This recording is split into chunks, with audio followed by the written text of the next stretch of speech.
Did you know it has been scientifically proven that men and women see men as whole human beings, but they look at a woman and they see an object? This has been proven through brain scans.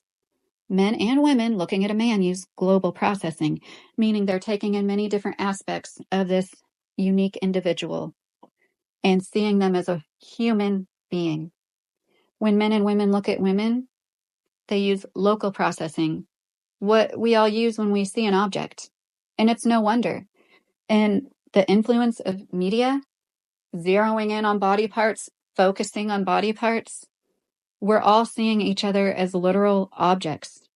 When you see a woman and you tend to zero in on flaws or what makes her pretty, instead of just seeing like the whole human, we're all so unique, or we can be unique until we try to look like everybody else. And from decade to decade, we need to change our bodies, like have different body types. When I was younger, J-Lo got made fun of for her rear end, and now it's the trend. It's what people want. Oh, now it's going back to being skinny again. When men get together, do they talk about the sizes of certain body parts? Do they talk about how different things were before they had children and after? Can we just enjoy lives and the fact that we are amazing beings, the closest thing to God bringing life to this earth?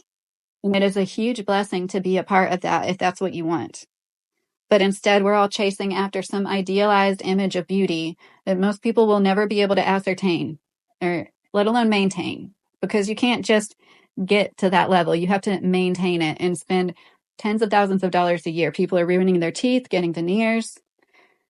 Women are guilty of it too. This is proof it's not just evolutionary psychology at play, because why on earth would women see themselves as object? Why would that be evolutionary? There is also proof that this is extremely harmful to one's own self, one's own psyche. You can't look at women as objects, be a woman, and then have the kind of self-esteem and self-love you need to thrive in this world if you see yourself as an object, if you're objectifying yourself. 20 years ago, when I was 18, almost everybody I met, I'm not exaggerating, in Miami, everybody I met told me to get a nose job. Lydia, you'd be so much prettier if you had a nose job. Lydia, you'd be so pretty if you got a nose job. First time I ever went to an ENT doctor was for issues with my ears. My eardrums had busted. I wanted to make sure they were healed and get that puff of air blown through them and everything, because that's what the emergency room doctor told me to do. This ENT tapped on the bump on my nose and said, I can fix that for $2,000 out of pocket. We can't charge insurance for that anymore, though. I wasn't even there for anything pertaining to my nose. I was about 22, 23 years old. These things ruin women's self-esteem. Instead of looking at a woman and seeing her flaws and seeing what she could change to be prettier, how about we just see what she got from her ancestors? What took generations to form? How many people lived, suffered through who knows what, so we could be here? And we're all wanting the same Barbie doll nose now. I've finally gotten past that. I really don't care. My nose is crooked. My eyes are uneven because of a few sinus surgeries. I really don't care if people judge me. People can say whatever they want about my appearance. But I think about girls growing up in this, how we had to deal with airbrushed pictures, and now they have to deal with this photoshopped image. Once again, the girls in the magazines don't even look like the girls in the magazines.